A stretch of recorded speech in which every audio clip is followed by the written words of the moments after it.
So this is definitely one of the winter adventures that we do.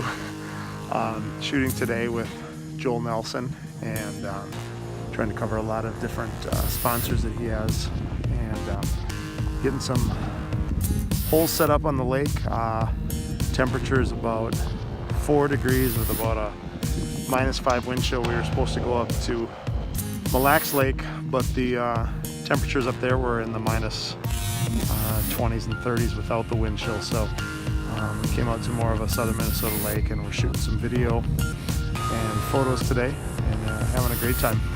Other than it being a little chilly and a little snowy, the sun is finally starting to peek through, which it's funny how that just helps your mentality just a little bit. But I'll talk more about shooting in the cold, shooting in extreme temperatures. Definitely takes its toll on camera gear, but if you plan things out right, it can be done, and it will be done, and hopefully we'll get some images today that speak to that.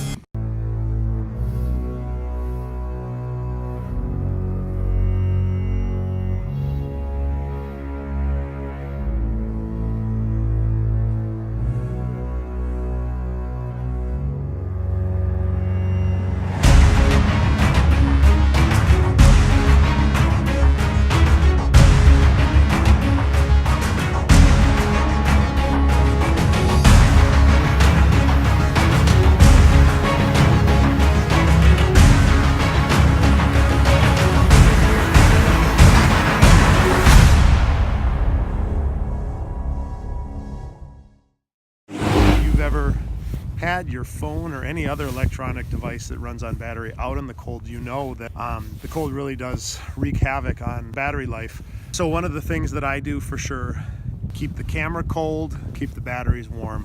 If you're taking your camera or any other electronics in and out of cold and back into the warm, you know that you're going to get condensation, and condensation is moisture, and moisture and electronics don't go well together.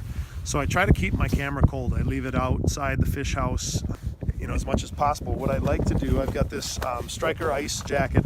I try to keep my batteries close to the warmest parts of my body, armpits, close to your waist, inside your legs, and then on the inside of the bibs there's a pocket right here, and in that pocket is where I try to keep my batteries, and alongside my batteries I try to keep a couple of those little Heat Factory hand warmers. As soon as I'm ready to shoot, slide the batteries in.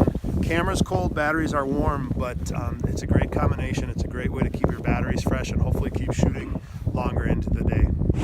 So I know the other part of what I mentioned I was going to talk about was, shooting in the outdoors. Fairmount late season in the whitetail woods, sitting in a tree stand. I found the best thing that I've worn this year for the first time is Sitka Gear's Fanatic setup. But I tell you what, if it's about keeping warm, this stuff is rock solid. It's also got a Gore-Tex wind stopper, which on a day like today, when you can see the wind is blowing around out here pretty good, you do not feel the wind coming through, which is so important to keep your body warm. As you know, if you wear glasses, when you walk inside after you're being in the cold, you've got issues with condensation, with fogging. So one last super important tip that I absolutely advocate is to take a plastic Ziploc bag, and when you're ready to finally call it a day or to go into a warm environment, you got to make sure and put your camera into that bag. That condensation is going to form on the outside of that plastic bag. I put any of my gear, my lenses that were out in the super cold are going to go in plastic Ziploc bags before we head into a warm environment, and then I just gradually let them warm up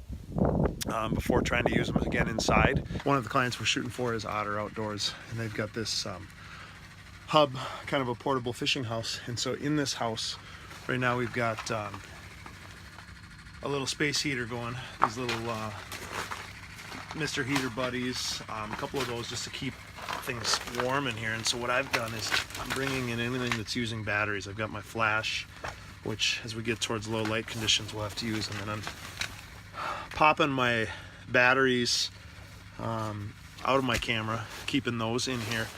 The camera and gear and stuff stays outside. You just don't want to be going in and out of the heat with that, and risk condensation and you get that moisture going and things get messed up. But basically batteries warm, cameras cold, and that's probably one of the safest things to kind of keep going throughout the day. So I'm always trying to keep batteries warm. When it goes time to get out and shoot, take the warm batteries out, stick them in a cold camera, and go as long as your hands can handle it. So thanks again. We'll see you next time.